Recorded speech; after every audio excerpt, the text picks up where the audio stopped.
आप देख रहे हैं रेड न्यूज भारत टीवी, हर खबर पर पहली नजर।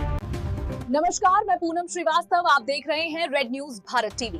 डालते हैं नजर आज की खास खबर पर। जम्मू कश्मीर के पहलगाम हमले की प्रथम बरसी के अवसर पर आज महानगर कांग्रेस कमेटी द्वारा श्रद्धांजलि सभा का आयोजन किया गया।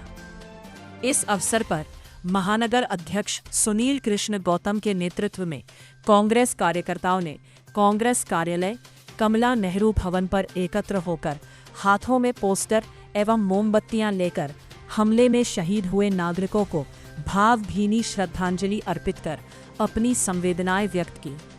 महानगर अध्यक्ष सुनील कृष्ण गौतम ने कहा कि पहलगाम की घटना देश के लिए अत्यंत दुखद और पीड़ादायक थी। इस हमले में निर्दोष नागरिकों की जान जाना मानवता पर आघात है। उन्होंने कहा कि कांग्रेस पार्टी हमेशा शहीदों और उनके परिवारों के साथ खड़ी है और ऐसे कृत्यों की कड़ी निंदा करती है। पीसीसी सदस्य उग्रसेन मिश्रा ने अपने बयान में कहा कि आतंकवाद के खिलाफ पूरे देश को एकजुट होकर लड़ने की आवश्यकता है।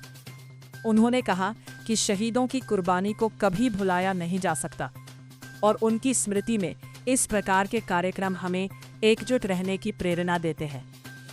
इस अवसर पर प्रमुख रूप से सेवादल जिला अध्यक्ष फ्लावर नकवी, कविंद्र साहनी, पंकज।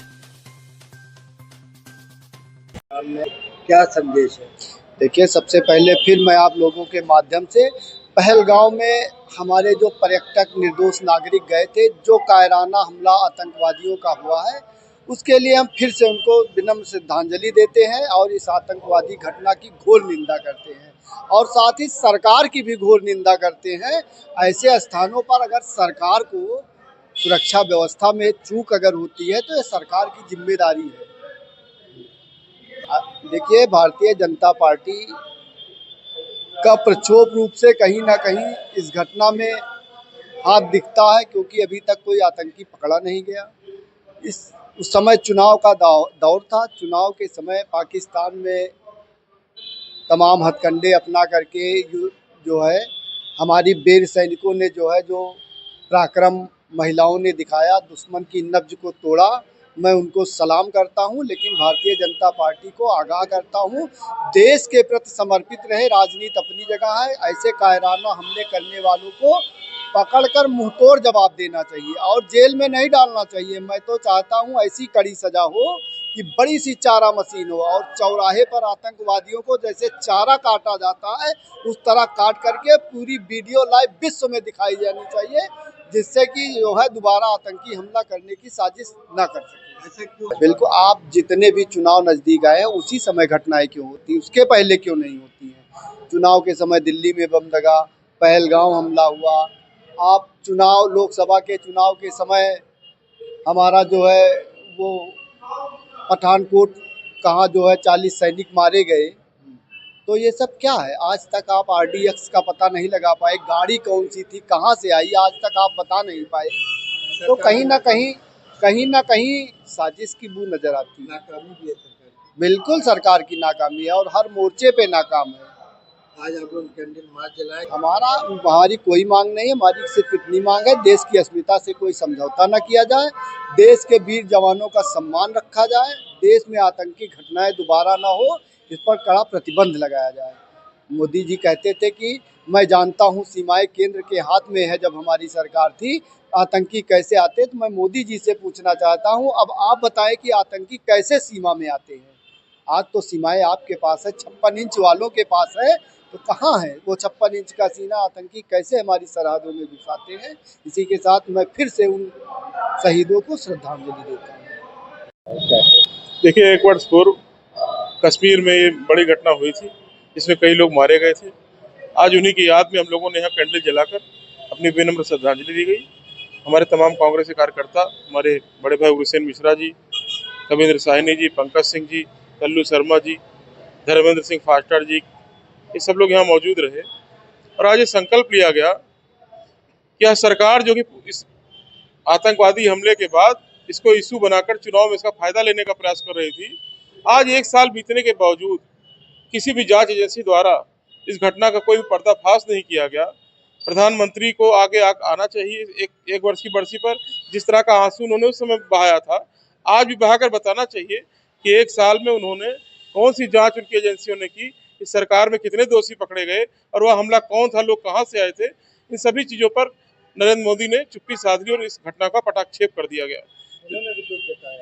नहीं, उनका दुख जताने का तब सार्थकता सिद्ध होगी जब इस घटना में दोषी लोग पकड़े जाए, इसकी जांच हो। आखिर लोग कैसे अंदर आ गए इतनी हाई सिक्योरिटी एरिया में, वो लोग कैसे अंदर आए, किन लोगों की मिली भगत वहां पर थी, कौन लोग चुनाव में लाभ लेना चाहते थे, इन सब बातों का उजागर होना जरूरी है। क्या लगता है किस तरह विचार आया? देखिए, जब चुनाव आता है तो इस सरकार एक बड़ा मुद्दा खड़ा करने का प्रयास करती है। इससे पहले सैनिकों की गाड़ी पर विस्फोट हुआ था, फिर ये घटना घटी। अभी चुनाव के पहले महिला आरक्षण लेकर चले आए। तो हर चुनाव के पहले देश में एक ऐसा माहौल ये बनाना चाहते हैं, ये देश में एक ऐसा माहौल मीडिया की मदद से बनाने का प्रयास करते हैं जिससे कि और जो मुद्दे हैं, जो महंगाई, बेरोजगारी, अशिक्षा, देश में बढ़ रहा अपराध, ये सब छुप जाए उसकी आड़ में, और पूरे देश को एक नए मुद्दे पर भारतीय जनता पार्टी झोंकने का प्रयास करती रहती है। पूरी चुनावी पार्टी ये चुनाव लड़ने के लिए बनी है, इसका देश से कोई भी सरोकार नहीं है। आज का दिन बहुत दुख का दिन है। आज ही के दिन एक साल पहले ये घटना पहलगांव में हुई थी और वो जो घटना थी बड़ी निंदनीय थी। उस घटना को जब याद करके सिहर जाता है व्यक्ति, क्योंकि छोटे बच्चे अपने परिवार के साथ घूमने गए हुए थे और कश्मीर के अंदर जो इनका जो वादा था कि कश्मीर में अब आतंकवादी नहीं दिखाई पड़ेंगे, हमने इस तरीके से इनको नस्तानाबूद कर दिया है और हम पूरा देश उनके साथ है इस मैटर पे। आतंकवाद का कोई समर्थन नहीं करता है। जहाँ पे आतंकवादी की बात आती है वहाँ पे हम सब उनके साथ है। और आतंकवादी कोई किसी धर्म का, किसी मजहब का नहीं होता है। आतंकवादी आतंकवादी होता है और उसका सर कुचलने का कार्य पूरी ताकत से करना चाहिए। मगर एक साल बीत गया, उसके बाद भी वो आतंकवादी पकड़े नहीं गए, उनका सर नहीं कुचला गया। और हम सब मांग करते हैं आज इस शोक संवेदना भेजते हुए कि आज के दिन प्रण लेते हैं कि हम मांग करते हैं इस बात को लेकर के कि इस घृणित कार्य के में जो लोग थे, जहां से जितनी बड़ी ताकत थी, चाहे पाकिस्तान से आए थे चाहे किसी भी देश से वो आए थे, उनको गिरफ्तार किया जाए किसी भी कंडीशन में, किसी भी तरीके से उनको गिरफ्तार करके, और जो हमारे लोग जो मारे गए थे उनकी सही श्रद्धांजलि जो है दी जाए। इसी के साथ में बात खत्म।